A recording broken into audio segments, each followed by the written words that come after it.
Hi students, నేను మీ physics Ramesh sir from Right Path YouTube channel. ఈ రోజు టెట్ 1 వాళ్ళకి, టెట్ 2 వాళ్ళకి, అదే విధంగా రాబోతున్నటువంటి నోటిఫికేషన్ ఎస్ఐ కానిస్టేబుల్ పిల్లలకు, గ్రూప్ 2 పిల్లలకు, అదే విధంగా గ్రూప్ 1 ప్రిలిమ్స్ కోసం ఉపయోగపడే విధంగా మన విషయంలో కొన్ని ముఖ్యమైనటువంటి ప్రశ్నలను డిస్కస్ చేయబోతున్నాం. రండి, ఫస్ట్ క్వశ్చన్, సూర్యుని యొక్క పరిభ్రమణ కాలం ఎంత? సూర్యుడు పాలపుంత కేంద్రం చుట్టూ తిరగడానికి 200 మిలియన్ల సంవత్సరాల కాలం పడుతుంది. దీన్ని మనం 1 కాస్మిక్ ఇయర్ అంటాం. So answer is 1 cosmic year. Next 1 light year అని ఉంది ఇక్కడ. ఈ లైట్ ఇయర్ అనేది కాలం కాదు, దూరము. కాంతి 1 సంవత్సర కాలంలో శూన్యంలో ప్రయాణం చేసినటువంటి దూరాన్ని కాంతి సంవత్సరం అంటాం. 9.46 × 10⁻12 కిలోమీటర్లు. సో 1 ఇయర్ అనేది భూమి పరిభ్రమణ కాలము 365.25 రోజులు. So answer is 1 cosmic year. పాలపుంత ఏ ఆకారంలో ఉంటుంది? పాలపుంత సర్కిల్ ఆకారంలో ఉంటుంది. ఓకేనా? విశ్వము ఆవిర్భావం గురించి తెలిపే సిద్ధాంతం ఏది? విశ్వము ఆవిర్భావం గురించి తెలిపేసేటువంటి సిద్ధాంతము ఓకేనా, మహావిస్ఫోటన సిద్ధాంతము. దీన్ని బిగ్ బ్యాంగ్ థియరీ అంటున్నాం. జార్జ్ లిమైటర్ ప్రతిపాదించడం జరిగింది. భూకేంద్రక సిద్ధాంతాన్ని టాలమీ ప్రతిపాదించడం 2వ శతాబ్దంలో. 16వ శతాబ్దంలో కోపర్నికస్ సూర్యకేంద్రక సిద్ధాంతాన్ని ప్రతిపాదించడం జరిగింది. సో విశ్వం యొక్క ఆవిర్భావం గురించి తెలిపేటటువంటి సిద్ధాంతము మహావిస్ఫోటన సిద్ధాంతం, big bang theory. Next one, సౌర కుటుంబంలో మరుగుజ్జు గ్రహం, డ్వార్ఫ్ ప్లానెట్ గా గుర్తించబడినటువంటి గ్రహం ఏది? మనకు 2006వ సంవత్సరంలో కూడా చెక్ రిపబ్లిక్ దేశంలోని ప్రేగ్ నగరంలో అంతర్జాతీయ ఖగోళ శాస్త్రవేత్తల సంఘం ప్లూటో గ్రహానికి సరైనటువంటి పరిమాణం లేదని, దానికి నిర్దిష్టమైనటువంటి కక్ష లేని కారణంగా 2006వ సంవత్సరంలో దీనికి గ్రహం కాదు అని చెప్పేసి నిర్ధారించడం జరిగింది. So answer is Pluto.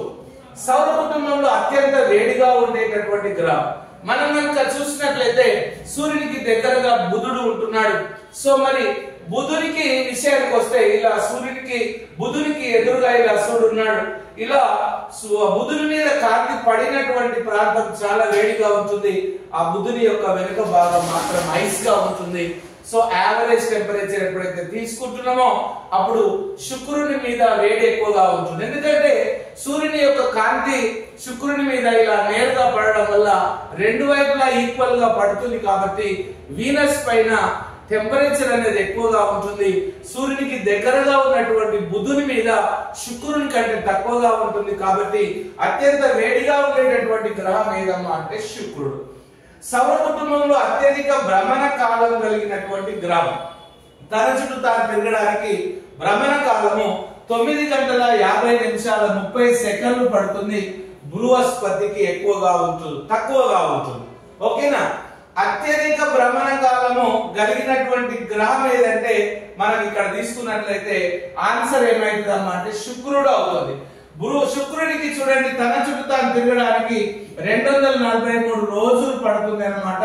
దీనికి 9 గంటల 50 నిమిషాల 30 సెకండ్లు పడుతుంది. చూడండి, ఇక్కడ విషయానికి వచ్చినట్లయితే ఇక్కడనే 2 ఆన్సర్స్ ఉన్నాయి. అత్యధిక భ్రమణ కాలం కలిగింది ఎవరమ్మా అంటే శుక్రుడు. అతి తక్కువ భ్రమణ కాలం కలిగింది ఎవరమ్మా అంటే బృహస్పతి. మరి మన భూమి భ్రమణ కాలం మీకు తెలుసు 23 గంటల 56 నిమిషముల 4 సెకండ్లు అన్నమాట. అంటే దాదాపు 1 డే అన్నమాట. నెక్స్ట్ క్వశ్చన్ చూడండి, ఇక్కడ మన విషయానికి వచ్చినట్లయితే హేలీ తోకచుక్క కనిపించిన సంవత్సరం 1986లో అగుపించింది అన్నమాట. మళ్ళా 76 సంవత్సరాలకు ఒకసారి అగుపిస్తుంది. కాబట్టి ఇది మళ్ళా 2062లో అగుపిస్తుంది. ఎప్పుడు అగుపించింది అని అడిగినాడు 1996లో. గ్రేట్ బియర్ అని పిలువబడేటటువంటి నక్షత్ర మండలము సప్తర్షి మండలం. దీన్ని ఇంగ్లీష్ లో ఉర్సా మేజర్ అంటాం, గ్రేట్ బియర్ అంటాం. ఇది ఎలుగుబంటి ఆకారంలో ఉంటుంది. ఇందులో ఉన్నటువంటి నక్షత్రాల సంఖ్య 7 అన్నమాట. అత్యధిక పరిభ్రమణ కాలం కలిగిన గ్రహం ఏది? అత్యధిక పరిభ్రమణ కాలం అంటే సూర్యునికి దూరంగా ఉండే దానికి పరిభ్రమణ కాలం ఎక్కువ ఉంటుంది. కాబట్టి ఆన్సర్ నెప్ట్యూన్ అన్నమాట. అతి తక్కువ పరిభ్రమణ కాలం కలిగిన గ్రహము బుధుడు అన్నమాట.